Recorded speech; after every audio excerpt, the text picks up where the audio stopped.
Welcome to Twin Peaks Radio, the show where we remember, in the words of Major Garland Briggs, a real mystery can't be solved, not completely. It's always just out of reach, like a light around the corner. You might catch a glimpse of what it reveals, feel its warmth, but you can't know the heart of it. Not really. That's what gives it value. It can't be cracked. It's bigger than you and me, bigger than everything we know. I'm Professor Robert E.G. Black. Today, this episode is bigger than what I know, I guess. There's a convoluted thing going on for me this week as I record this, because I am essentially tying together 6 different podcast recordings. A strange manner. If you're just listening to this one, you won't get all of that context, and that's okay. But in a way, this is also sort of the heart of the week, because I'm going to talk about punctum, which is a thing I mentioned last week when I was trying to remember a word, when I was talking about Lynch's thing about the eye of the duck, and I wanted to get to punctum today. But what I'm doing, you should know, just in case you want to go find the context, or you are already listening to all these things and want to know the order, is this week I recorded a $1 review of Tick Tick Boom for my Patreon, which that was tied directly to yesterday's, this is confusing, which was tied to, I was going to say yesterday's, but it's not yesterday. Okay, so I have 3 Movies by Minutes podcasts that will be starting fairly soon. Movies by Minutes podcast is what it sounds like, is you take a movie, you break it down into 1-minute segments, and then each episode of your podcast talks about a minute of the film. I am doing 3 of them upcoming that tie together: Minutia Ex Machina, looking at the film Ex Machina, the Groundhog Day Project Minute by Minute, looking at Groundhog Day, and Eternal Sunshine of the Spotless Minute, looking at Eternal Sunshine of the Spotless Mind. Those will be running on Tuesday, Wednesday, Thursday, every week, starting probably in January. And essentially what I'm doing this week is recording minutes 6 of each of those. And minute 6 of Ex Machina tied into that $1 review of Tick Tick Boom. Minute 6 of Groundhog Day Project, Minute by Minute, is tying into this episode of Twin Peaks Radio. And minute 6 of Eternal Sunshine of the Spotless Mind will tie into a trash film review of Home Alone 2. The 6 together are sort of me reevaluating the way I approach podcasting and the way I think about and deal with other things that I have wanted to do in my life that I didn't manage to make a living out of. I wanted to be a writer. I wrote novels and short stories. I wanted to be a filmmaker. I never really made any because I didn't have the opportunity as like a teenager. I went to a small private school. I grew up in a religious cult environment at the tail end of the Cold War, which was bad timing for that, thinking I wouldn't really have a future, and so I didn't know how to figure out how do you become a filmmaker as a teenager? How do you get a camera? What do you do? And I tried to go into film school when I went to college in the first place, right out of high school. Didn't get into the film school for obvious reasons. I hadn't, made any films, and ended up dropping out of school after 2 years. And only went back many, many years later. Now I have my graduate degree, have become a professor, and it's a whole different thing of what I expected I was going to be. I also, in the meantime, had my Groundhog Day Project blog, writing thousands of words, tens of thousands of words about movies. Over 4 years worth of entries on a daily blog, the first year of which was looking at Groundhog Day, exclusively. I watched it each day for 365 days and wrote about it. And then what got me into podcasting was when I was asked to be a guest on Groundhog Minute, which was someone else's Movies by Minute podcast about that film. So I won't be the first one to be covering that film minute by minute, but I will arguably say I'll be the best. And I say that here on Twin Peaks Radio, where maybe some people listening to Groundhog Day Project Minute by Minute won't hear it. Haha. Anyway. The only thing I really want to talk about with Twin Peaks today is why Josie is the first thing we see. Not the first thing. I mean, as last week I already covered the ducks in the pond and establishing shots of the location. But once we are now in a location, this is the start of the show. And the first thing we see is that dog lamp, which I talked about last week, and then it pans over to Josie at the mirror. It is worth noting, of course, in the script, Josie is not Josette Packard. She is... What is her name? No, Josie is not... There's a weird order to this. Because Secret History is where we find out more about Josie. because it has her, what is this supposed to be? This is part of the jacket on Josie put together by Interpol in Singapore just before she showed up in Twin Peaks. She was Josette Mai Wong, which is noted is not her real name. Among other aliases, Upright Autumn Bird, which is weird. It's an incorrect translation of her...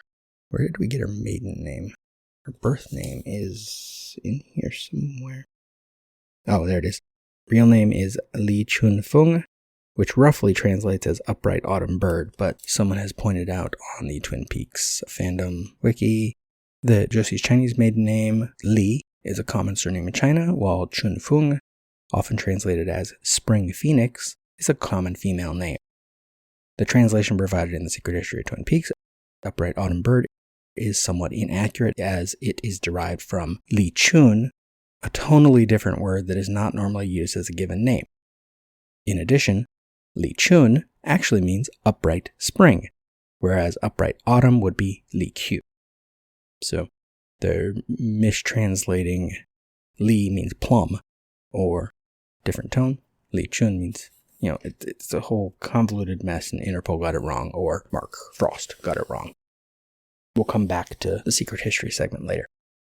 Actually, that might be all I need of it for now, because as we're watching this opening shot, we don't know anything about her, so maybe I'll save that for a long time from now.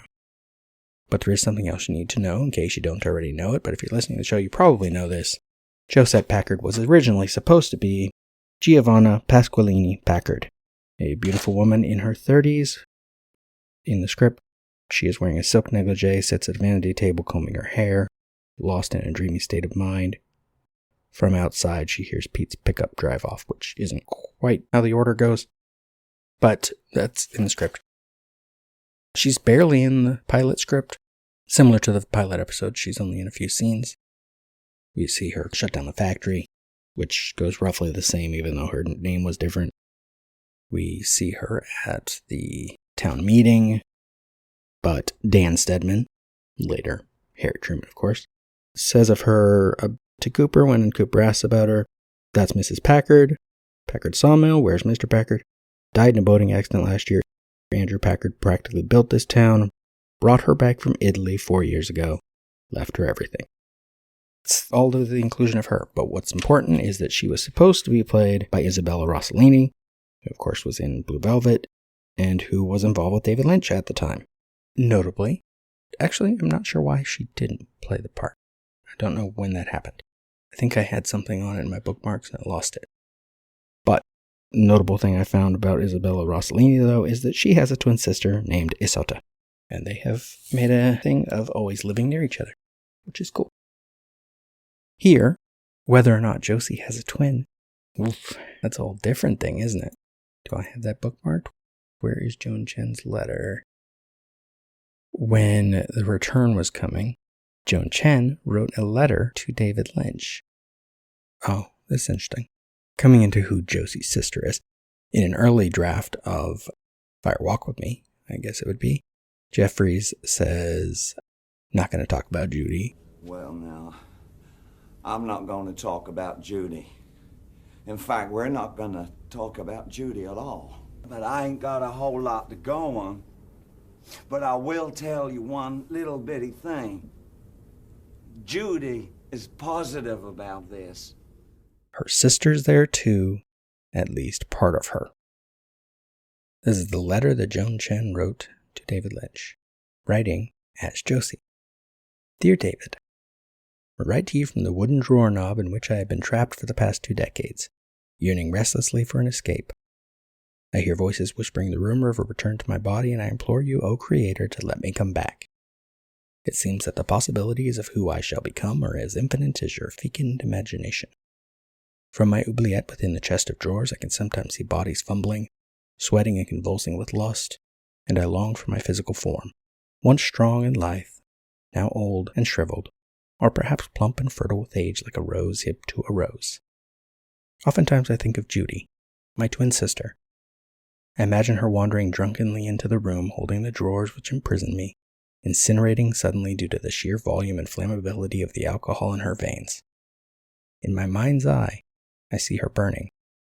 I admire the bright color of the flames spreading to the drawers, the air breathing back the energy that was once her spirit.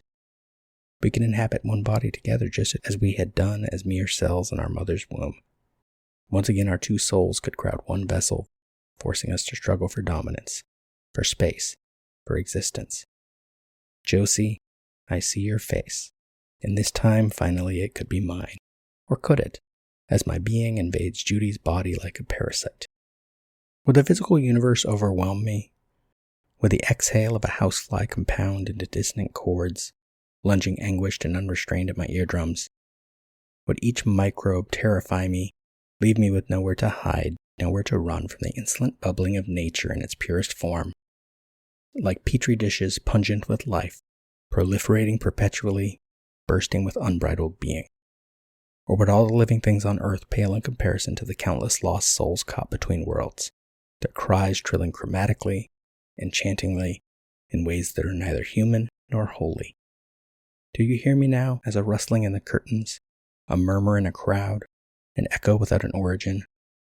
My time in purgatory has been served, don't you think?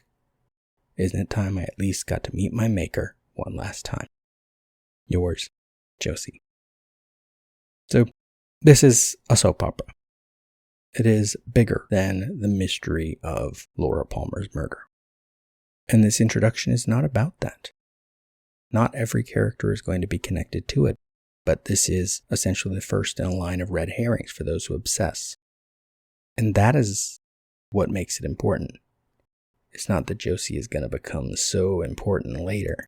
She will become quite central to stuff as we go in the second season, as things get stranger and weird and funny and odd. But think about the fans. I like to exclude myself from that label. Think about the fans of the show, the obsessive ones that are in multiple Facebook groups and talk on Reddit and go to Twin Peaks events, meetups, signings. The ones that obsess about the mystery on YouTube or in podcasts. The people who write entries like this one on Reddit. The significance of Josie being the first person we see, posted by Jake13122 2 months ago. Why do we wonder about little things? Why do we wonder about 119, 119, 119, 119?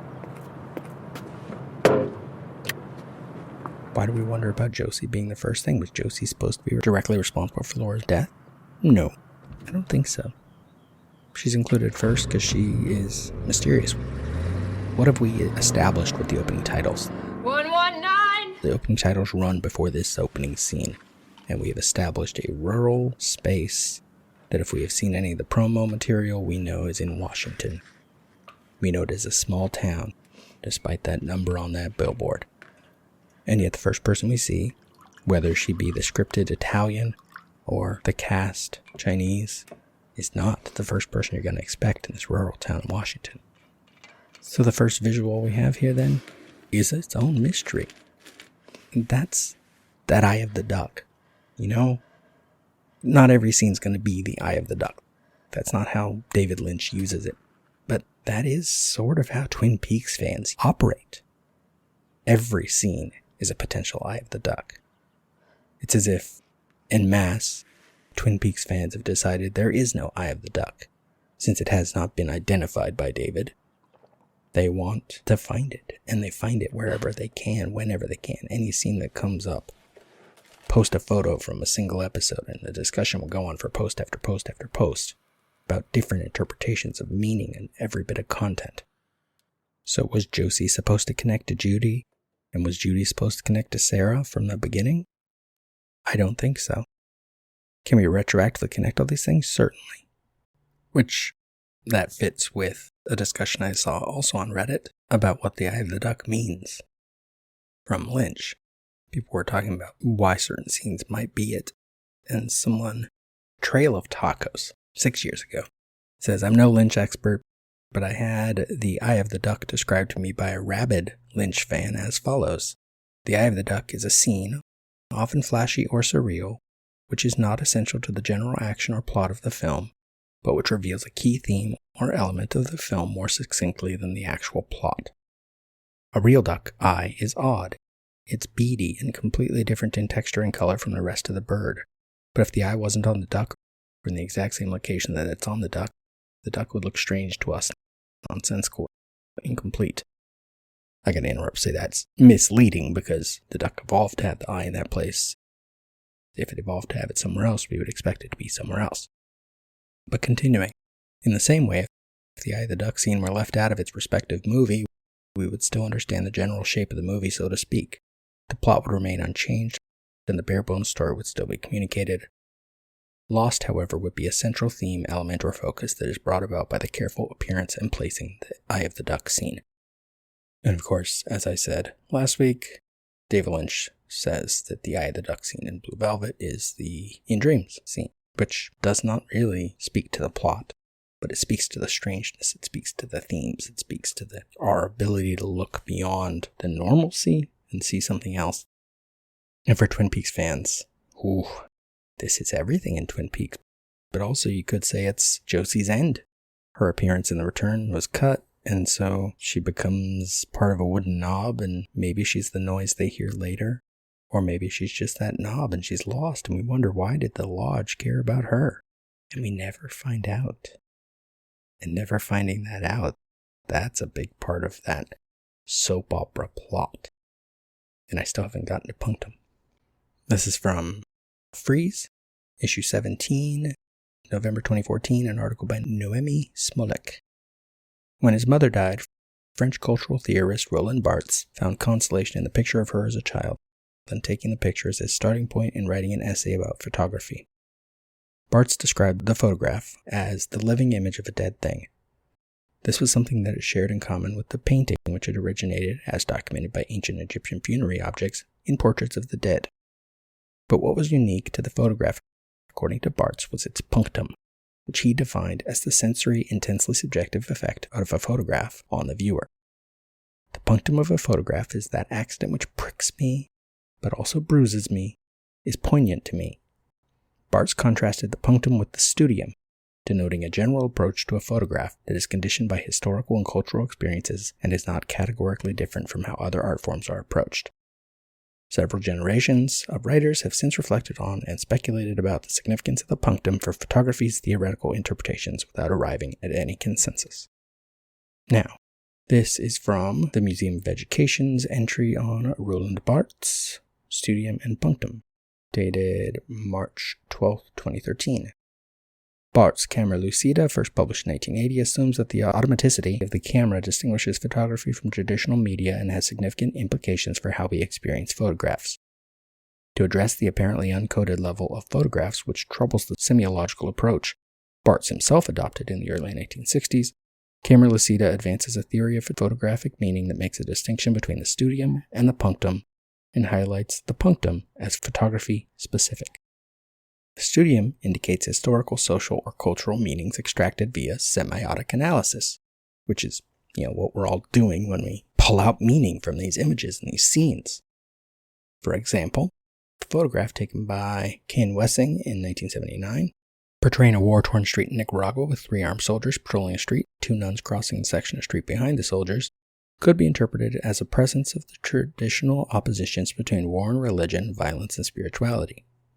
The punctum points to those features of a photograph that seem to produce or convey a meaning without invoking any recognizable symbolic system. This kind of meaning is unique to the response of the individual viewer of the image. The punctum punctuates the studium, and as a result, pierces its viewer. To allow the punctum effect, the viewer must repudiate all knowledge. Barthes insists that the punctum is not simply the sum of desires projected into the photograph.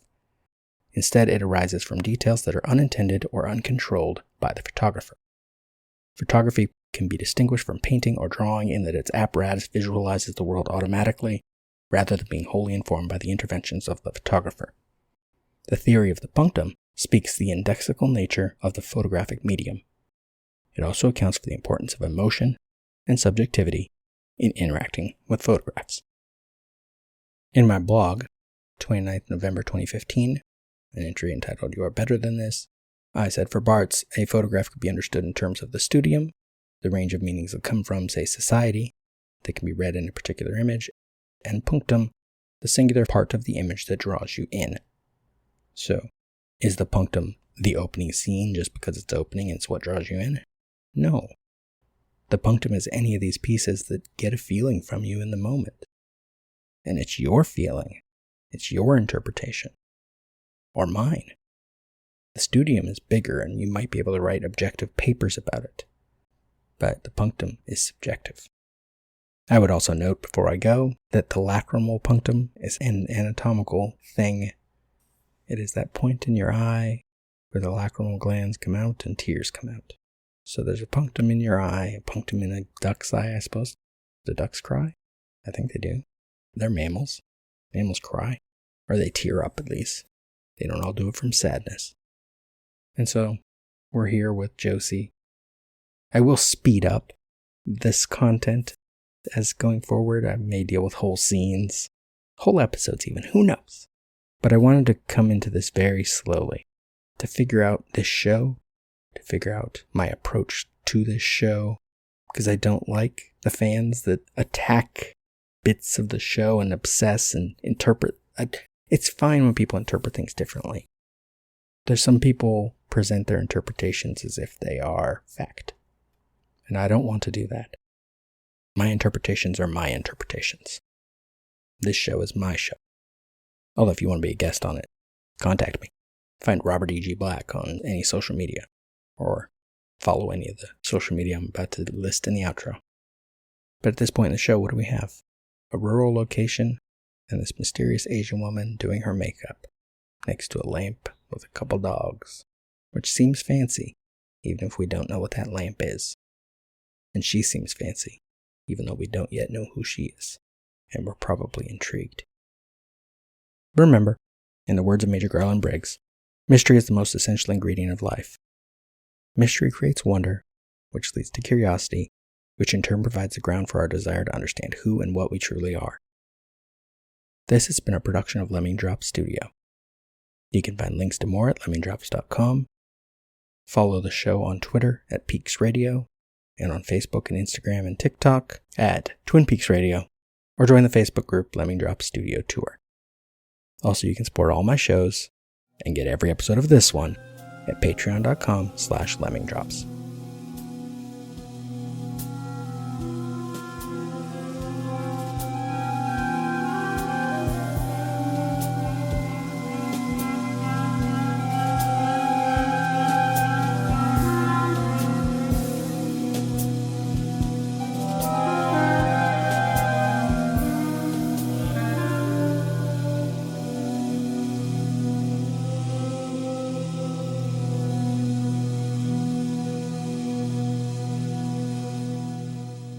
The owls may not be what they seem, but they still serve an imperative function.